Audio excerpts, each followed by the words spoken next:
Magnitude of A into magnitude of B into cos of angle between them, cosine of angle between them, ऐसा कुछ हमने पढ़ा था, है ना।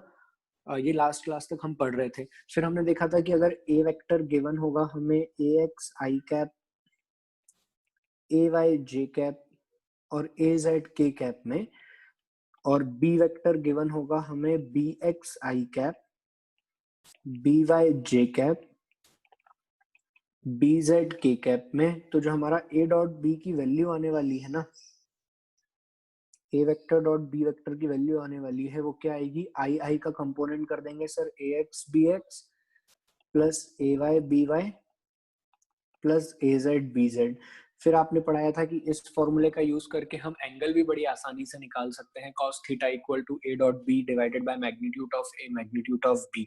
ठीक है, ये कहानी पढ़ी थी। अच्छा, ये सब कुछ हो गया, हमें इतना कुछ समझ में आ गया, यहाँ तक कोई दिक्कत नहीं है। अब आता है प्रोजेक्शन। क्या आता है, projection of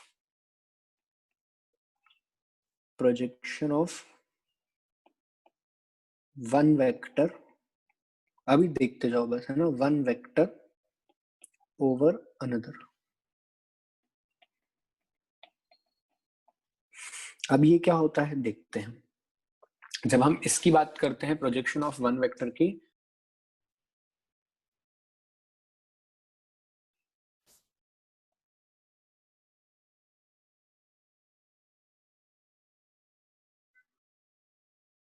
let us suppose कि ये एक ए वेक्टर है और ये एक बी वेक्टर है। ठीक है, अभी हमें इनके बीच में एंगल नहीं पता है। अब प्रोजेक्शन ऑफ मैं लिखता हूं यहाँ पे, पहले देखो मैं क्या लिख रहा हूँ, projection of A vector on B. तुमने थोड़ा थोड़ा मुझसे पढ़ा हुआ है, ये प्रोजेक्शन का मतलब क्या होता है,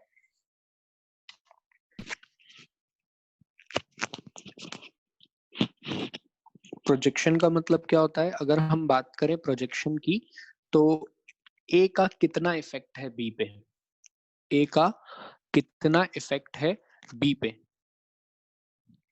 एक तो ऐसे बोलते हैं, दूसरा बोलते हैं कि मान लो अगर ये एक लाइट होती, क्या होती, मान लो जैसे कि अभी मान लो ये ए पर हम एक ट्यूबलाइट लगा दें येलो कलर की, तो जब हम ये येलो कलर की ट्यूबलाइट लगाएंगे तो इस येलो कलर से जो रेज जाएंगी उसकी कुछ रेज तो इस पर भी गिरेंगी, बी पर। तो ए से बी पर कितनी लाइट गई, ऐसा भी बोलते हैं, बिल्कुल सही है। बी पे ए की परछाई भी बोलते हैं, या ए से कितनी लाइट बी पर गई, या साधारण भाषा में कहते हैं ए का कितना इफेक्ट है बी पर। तो सर ए का कितना इफेक्ट है बी पर, इसको तो हम लिख सकते हैं ए कॉस थीटा से, ए वेक्टर कॉस थीटा, लेकिन यहाँ पे हमें थीटा की जानकारी तो दी नहीं है क्वेश्चन में, अब क्या करें। तो यहाँ पर हम थीटा निकाल सकते हैं ना, हमने पढ़ा था ए डॉट बी बराबर magnitude of A magnitude of B cos theta equal to A dot B divided by magnitude of A magnitude of B. यहाँ से मैं कॉस थीटा की वैल्यू रख सकता हूँ ना, क्योंकि मुझे क्वेश्चन में थीटा तो गिवन ही नहीं है क्या है इनके बीच में। ठीक है, तो अगर मैं यहाँ से वैल्यू रखूं तो वो क्या हो जाएगा, A vector dot B vector divided by magnitude of A magnitude of B. बोलो ना यार बच्चों, ठीक है। अगर ऐसा हो जाएगा तो थोड़ा ध्यान से समझना, जब तुम लिखते थे, जब तुम वेक्टर कंपोनेंट करते थे, इधर देखो एक सेकंड मुझे जवाब देना है यहाँ पे। मान लो ये पी वेक्टर है इधर और ये थीटा एंगल है, तो ये क्या पी कॉस थीटा होता था, ये क्या होता था पी कॉस थीटा। तो यहाँ पे P क्या होता था, मैग्नीट्यूड ऑफ P लिखते थे अपन, magnitude of P cos theta, बोलो ऐसा ही लिखते थे। तो वैसे ही हमने यहाँ पर क्या लिखा है, जब हमने ये शब्द बोला, जब मैंने लाइन बोली projection of A vector on B vector is, sir थोड़ा सा करेक्ट करके लिखो, it is magnitude of A cos theta, बोलो।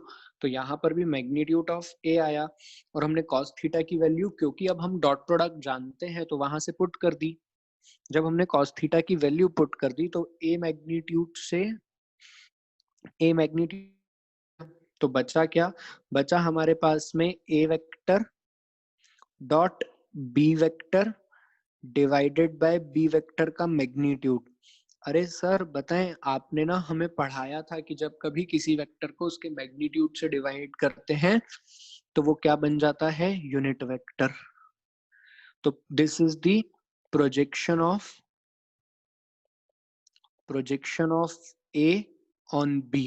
बोलो, आज के बाद याद रहेगा projection of A on B कितना होता है, it is A dot B unit. अभी लिखना नहीं है, अभी सिर्फ जवाब देना है हाँ या ना में। बोलो ना यार, क्लियर है क्या? Projection of A on B कितना होता है, ए डॉट बी यूनिट। ठीक है, अब आगे सुनो मेरी बात ध्यान से। अब ए डॉट बी यूनिट तो तुमने कह दिया कि प्रोजेक्शन हो गया, क्या कह दिया तुमने? देखो थोड़ा सा ना यहाँ पे मैं जो बोलूंगा सुनना ध्यान से। A dot B unit is the projection of A on B, मतलब कि ए का कितना इफेक्ट है बी पर, ये लिख दिया तुमने। तो सर ये तो एक मैग्नीट्यूड हुआ। क्या हुआ? ये एक मैग्नीट्यूड टर्म हुई,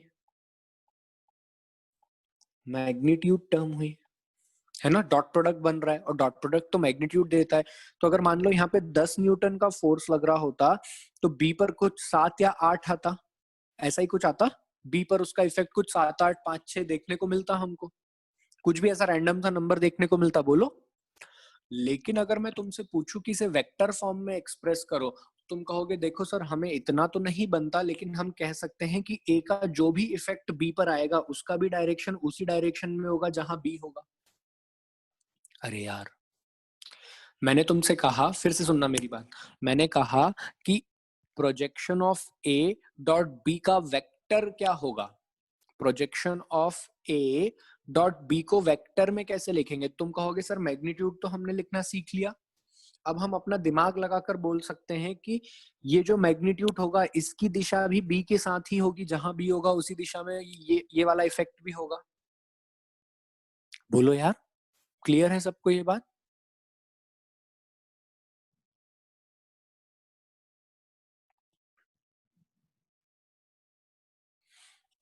अच्छा ऐसे देखो, एक बार फिर से देखते हैं अपन।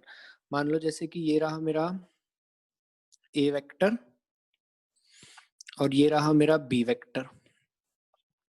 अब मैं तुमसे पूछता हूँ projection of A on B क्या होगा। तो तुम कहोगे अच्छा ए का बी पे इफेक्ट निकालना है, ये तो ए वेक्टर डॉट बी यूनिट होगा, ये तो पक्का है सर यही होगा।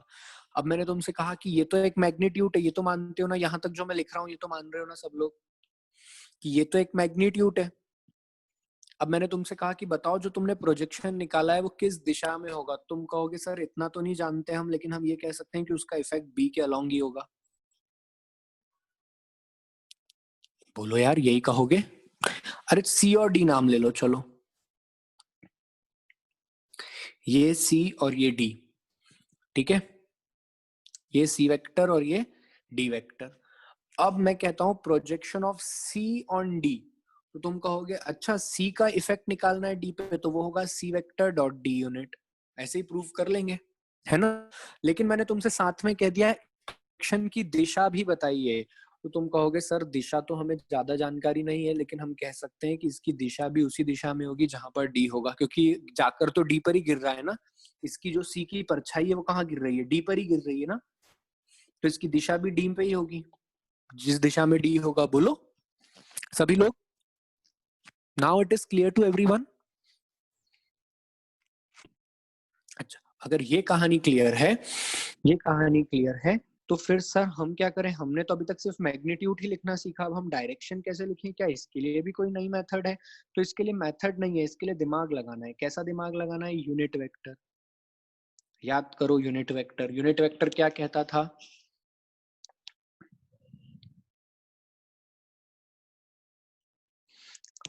तो हम क्या ऐसा लिख सकते हैं, ए वेक्टर डॉट बी यूनिट तो मैग्नीट्यूड हो गया, और बी वेक्टर की डायरेक्शन है तो बी यूनिट कर दो। मैंने लिखवाया था यूनिट वेक्टर डायरेक्शन दिखाने का भी काम करता है। मैंने कहा था ना यूनिट वेक्टर, याद करो जब मैं यूनिट वेक्टर की डेफिनेशन लिखवा रहा तब it is used to show the direction. तो जो बी यूनिट होगा वो क्या होगा, इधर की डायरेक्शन में एक वेक्टर, जैसे कि आई यूनिट बोलते ही तुम्हारे दिमाग में बत्ती जल जाती थी, प्लस एक्स एक्सिस की तरफ एक वेक्टर। जब मैं बोलता था जे कैप तो तुम्हारे दिमाग में बत्ती जल जाती थी प्लस वाई डायरेक्शन में एक वैसे ही अब मैं बी यूनिट बोल दूंगा तो तुम्हारे दिमाग में बत्ती जल जाएगी कि बी की दिशा में एक वेक्टर। अरे यार, तोते उड़ गए एकदम। समझे ना बात को अच्छे से? एकदम शानदार, बहुत बढ़िया। तो अगर ऐसे ही तुमसे मैं एक और बार पूछ लेता हूं कि ये रहा बी वेक्टर, ये रहा ए वेक्टर, और अगर तुमसे पूछा जाए प्रोजेक्शन ऑफ, अभी तुमने क्या पढ़ा, projection of A on B. मैं एक बार रिवाइज करवा देता हूँ। Projection on A on B, तो देखो projection of A on B का मतलब होता है ए की परछाई बी पर कितनी है, ए की परछाई बी पर कितनी है, तो वो हमने निकाल लिया, उसका मैग्नीट्यूड ये होता है, और उसकी दिशा कहाँ है, उसकी दिशा बी के साथ ही है। लेकिन हमें अगर यूनिट वेक्टर के साथ ही हम डायरेक्शन बता सकते हैं, तो बी की दिशा कौन बताएगा, बी यूनिट। तो ये क्या हो गया, vector, vector representation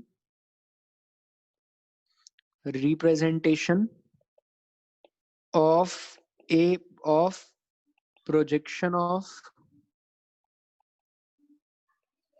A vector on B vector. बोलो, vector representation of A vector on B vector. अगर बेटा ऐसे ही एग्जामिनर तुमसे पूछ लेता what is the projection of B vector on A vector, उल्टा, अब बी पर कितनी परछाई जा रही है, बी की कितनी परछाई ए पर गिर रही है बताओ, तो क्या बोलते तुम, सर अब तो कुछ नहीं करना, अब हम लिखेंगे B vector dot A unit, और इसकी दिशा ए के अलोंग ही होती, तो ये ए यूनिट आंसर। समझे सभी लोग? Very good, very good. चलिए लिखें अब। चलिए एक और क्वेश्चन देखते हैं हम लोग। एक क्वेश्चन अब आप लोग बताएंगे।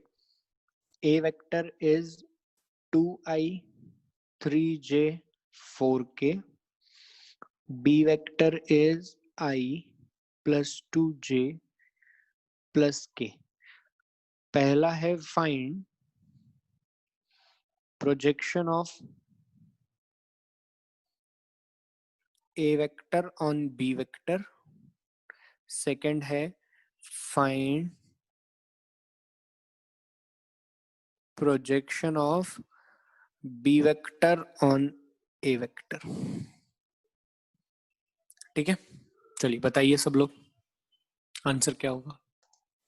सो the first part of the question is find the projection of A vector on B vector, है ना। तो इसके लिए हम सॉल्यूशन लिखते हैं, solution will be A vector on B vector पूछा है हमसे, तो ये तो हो जाएगा A vector dot B unit dot B unit, ये वाली टर्म होती है मैग्नीट्यूड और ये होती है डायरेक्शन। ठीक है, ऐसा आपने हमको पढ़ाया है। तो अब अगर हम बात करें ए डॉट बी यूनिट की, तो पहले बी यूनिट निकाल लेते हैं। सर बी यूनिट क्या होगा, आई एक वेक्टर जो कि अपने खुद के मैग्नीट्यूड से डिवाइड होता है, a vector divided by its own magnitude, तो I plus 2j plus k divided by 1 plus 4 plus 1 5 root 5, 4 plus 1 root 6। ठीक है, रूट 6 ये हो गया बी यूनिट। अब सीधे सीधे फॉर्मूले में पुट कर देते हैं। ए वेक्टर है 2i 3j 4k, और बी यूनिट है i 2j इंटू के बाई रूट 6। पहले मैग्नीट्यूड निकाल लेते हैं, तो मैग्नीट्यूड कितना आ रहा है, 2 1 जा 2, 3 2 जा 6 और 4 1 जा 4 डिवाइडेड बाय रूट 6, 6 4 10 और 2 12 रूट 6। ये तो आ गया क्या हमारा ए वेक्टर डॉट बी यूनिट। अब इसमें ही हमको बी यूनिट का मल्टीप्लाई करना है, तो 12 बाय रूट 6 और बी यूनिट से मल्टीप्लाई करा तो आई प्लस 2j प्लस के बाय रूट 6। तो ये क्या आ रहा है सॉल्व करने पे, सर ये बन जाएगा 12 बाय 6 आई प्लस 2j प्लस के। ठीक है, 6 1 जा 6 2 जा, तो सॉल्व करने पे आया 2i 4j plus 2k। This is the projection of A vector on B vector. समझे?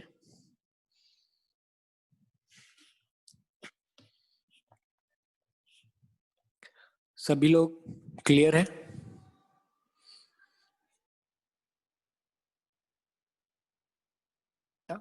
इसका मैग्नीट्यूड क्या होगा? अंडर रूट ऑफ 1 का स्क्वायर 2 का स्क्वायर 4 प्लस 1, ये क्या हो जाएगा? √6।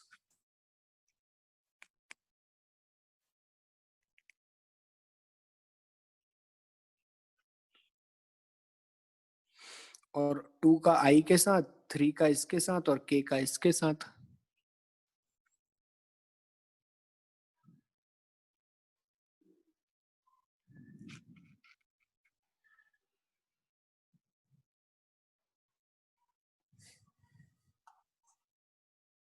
Be the projection of b vector on a vector, projection of b vector on a vector, तो इसको कैसे लिखेंगे हम? थोड़ा सा जल्दी कर दूं क्या? It will be b vector dot a unit dot a unit, a unit कितना होगा? 9 4 16, 16 4 20 √29। ठीक है, तो अगर मैं करूं तो इसे क्या लिखूंगा मैं? बी वेक्टर मतलब i प्लस 2j प्लस के, इसे लिखूंगा मैं 2i 3j 4k बाय √29। तो ये हो जाएगा 2 6 6 2 8 और 4 12 बाय √29, और फिर यहाँ पे लिख दूंगा मैं 2i 3j 4k बाय √29। तो ये आ जाएगा 12 बाय 29 2i 3j 4k। समझ गए सब लोग? अरे √9 कैसे होगा यार? 4 6 9, क्या लिख रहा हूं मैं अभी? 4 9 16।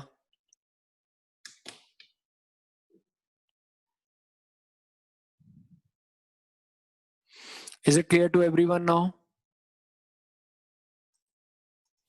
Question: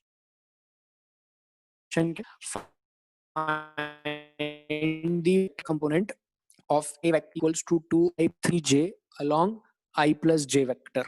So this is the solution. It is simply the a dot c unit dot c unit. वैसे ना यहाँ पर डॉट ना लिखते हुए a dot c unit into c unit, it is not the dot product. तो dot हो भी तो कोई फर्क नहीं पड़ना है, खैर समझे ना?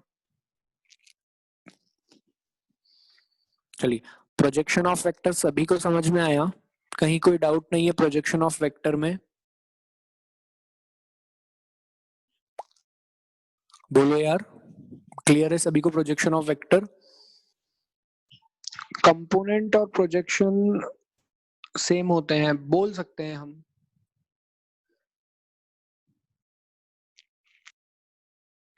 अच्छा, एक बार और एक,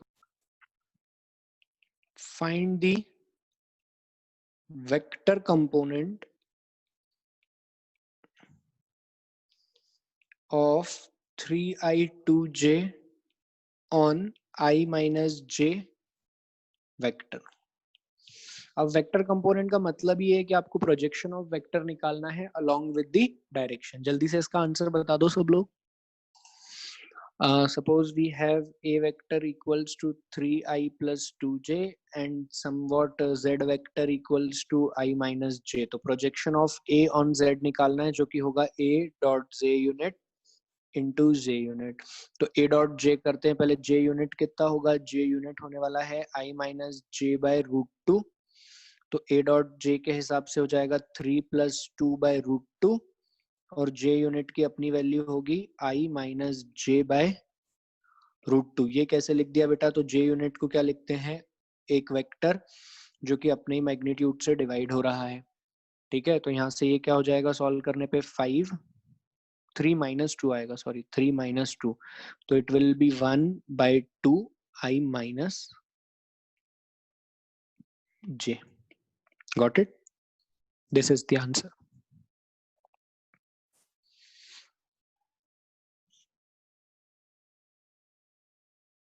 यहाँ तक जितना हमने पार्ट पढ़ा, इस पार्ट में ये जितना भी हमने पढ़ा। अब इसी पे बेस्ड एक आध क्वेश्चन मुझे और डिस्कस करना है, वो हम कर लेते हैं, ठीक है। 3 - 2 हाउ, अरे यार आई का आई के साथ कर और जे का जे के साथ कर, तो बीच में माइनस साइन है ना, तो ये -1 × 2 करेगी तो -2 आएगा ना यार, समझी ना।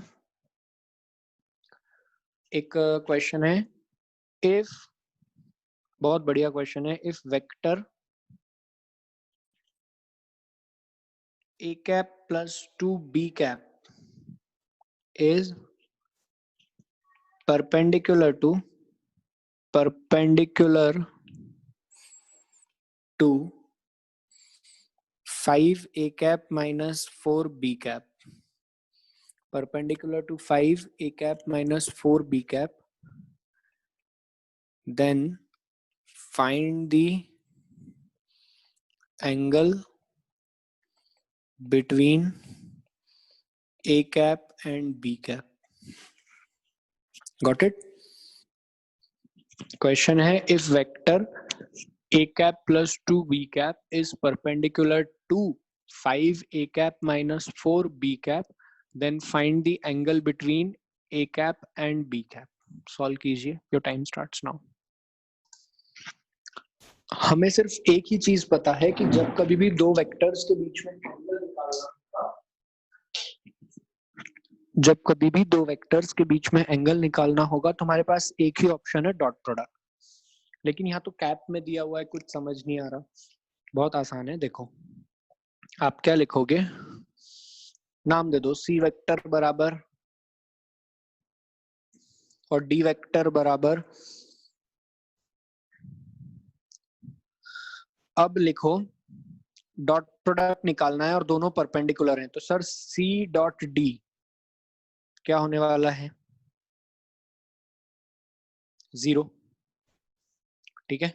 अब हम सी की वैल्यू लिखते हैं, सी की वैल्यू है a plus 2b cap 5a minus 4b cap equal to 0। अब एक एक का मल्टीप्लाई करो, 5a cap dot a cap, यहाँ पे डॉट है बीच में, है ना, a cap, फिर इसका इसके साथ करो -4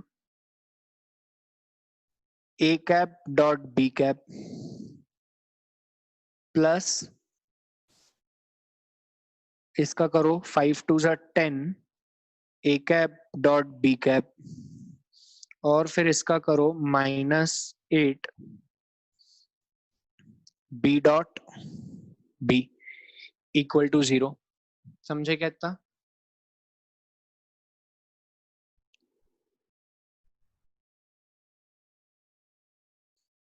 ऐसा कहा है। अब इसके आगे देखो 5, अब मैंने तुम्हें पढ़ाया है कि जब कभी भी एक ही वेक्टर का उसी के साथ डॉट प्रोडक्ट लेते हैं तो आंसर आता है 1। क्या आता है? 1। तो ये हो गया 1 माइनस, ये दोनों माइनस होकर क्या बन जाएंगे, 6a unit dot b unit, और ये क्या बन जाएगा, -8 इक्वल टू 0। तो ये क्या हो जाएगा, 6a unit dot b unit equal to 8 -3 को 0 के उधर ले गया तो +3 बन गया। तो a डॉट b यूनिट की वैल्यू कितनी आ रही है, a डॉट b यूनिट की वैल्यू आ रही है 1/2। और a डॉट बी यूनिट को क्या लिख सकते हो, a डॉट बी यूनिट को लिख सकते हो ए बी कॉस थीटा, बोलो, इक्वल टू 1/2। a और b की वैल्यू तो 1 है, यूनिट वेक्टर है 1। a डॉट बी 0 नहीं है, c डॉट डी 0 बोले हैं क्वेश्चन ने साफ कहा है कि ये वेक्टर इसके परपेंडिकुलर, उसने a और b परपेंडिकुलर नहीं बोले हैं। a डॉट बी हमारा 1/2 आ रहा है और a और b की वैल्यू तो हो गई क्या, 1, ठीक है। तो cos थीटा बराबर 1/2, तो थीटा बराबर कितना होगा, cos थीटा 1/2 का वो 60 डिग्री पे, आंसर है 60 डिग्री। एक ही स्टूडेंट था। क्या कह रहे हो, माफिया क्वेश्चन है ये है? समझे कि नहीं? गुड। अ न्यू कॉन्सेप्ट समझ में आया सभी को? एक और बात, क्वेश्चन में कहीं भी स्पेसिफाइड नहीं है कि ए और बी यूनिट वेक्टर है, ठीक है? क्लियर है इतनी बात सभी को? तो यहां पर आप देखो कि ए और बी यूनिट ही तो लिखा है ना, कैप लिखा है, तो हमें मानना ही पड़ेगा दे आर यूनिट वेक्टर्स, ठीक है? तभी ये सॉल्व होगा। चलिए नोट डाउन कीजिए एवरीवन।